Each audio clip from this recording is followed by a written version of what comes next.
Finicampo está de volta. Hoje é 4 de dezembro, último mês do ano, e chegou o momento da gente fazer um balanço de alguns setores do nosso agronegócio. Hoje a gente vai falar sobre pecuária de corte e a nossa convidada é Isabela Camargo, ela é zootecnista e consultora de mercado da Scott Consultoria. Isabela, primeiramente, bom dia e muito obrigada por ter aceito o convite de vir até o Ouro Finicampo. Muito bom dia para vocês e obrigado pela oportunidade de estar aqui com vocês.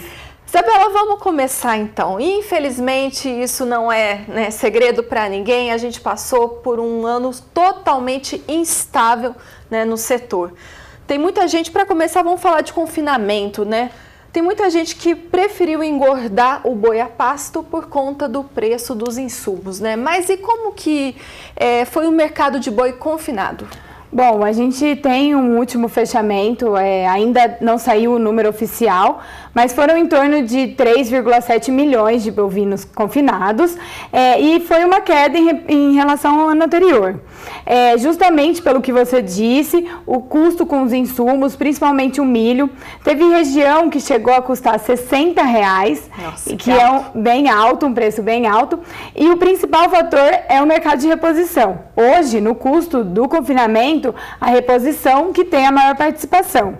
Então, não é segredo para ninguém que a reposição chegou a patamares muito elevados em 2015 e em 2016. Em 2016, a gente já vem observando uma queda em relação a esse mercado, mas essa queda ela ainda foi pequena perto do que subiu. Se a gente for pensar, por exemplo, em São Paulo, a gente teve uma queda até novembro de 2,5%, quando a gente compara ao mesmo período do ano passado. Então, já é um início de preços menores. Bom, a gente teve mudança de governo aqui no Brasil, o governo dos Estados Unidos vai mudar a partir do próximo ano, mas e aí?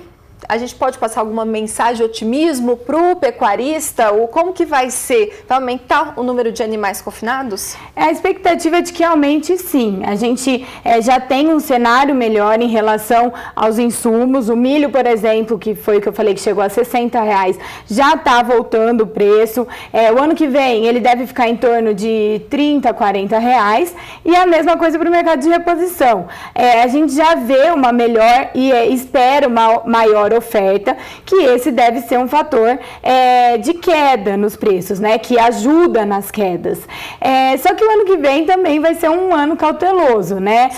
Ainda não são esperadas recuperações, principalmente em relação à demanda.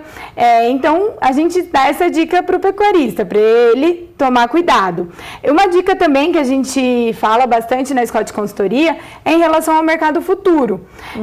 Para o pecuarista não deixar de usar essa ferramenta. Por exemplo, esse ano a arroba chegou a custar R$167 em outubro. E quando chegou realmente em outubro, ela não estava estava nesse patamar.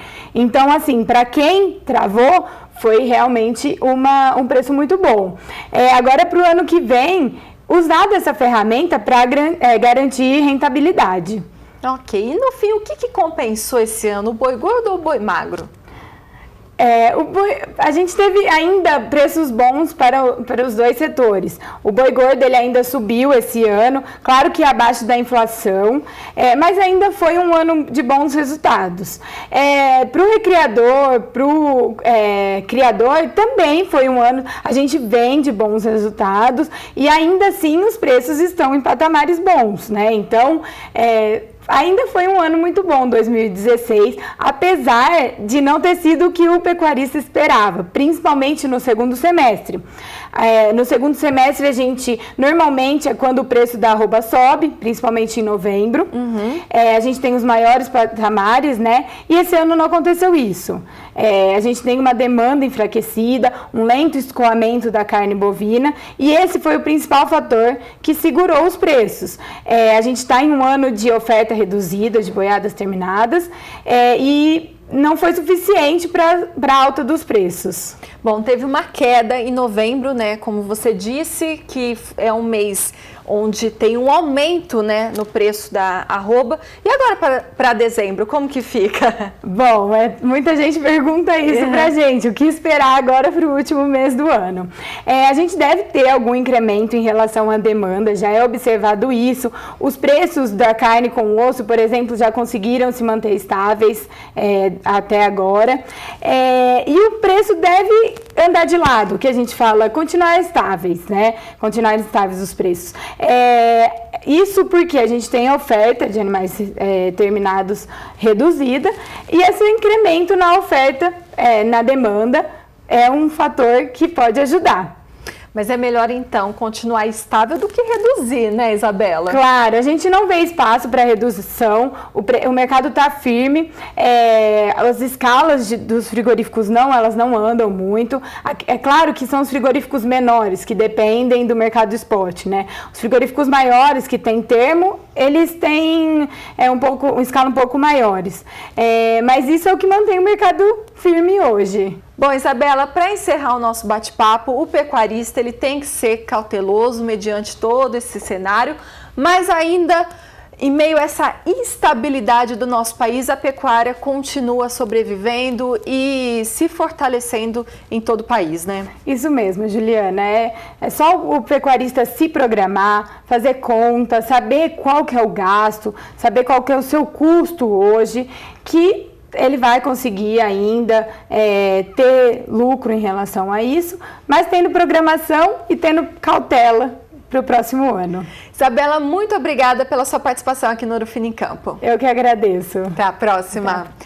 Bom, o Urufino em Campo fica por aqui. Muito obrigada pela sua companhia e amanhã a gente se encontra às 11h30 da manhã e 5h05 da tarde pelo horário de Brasília. Tchau, tchau.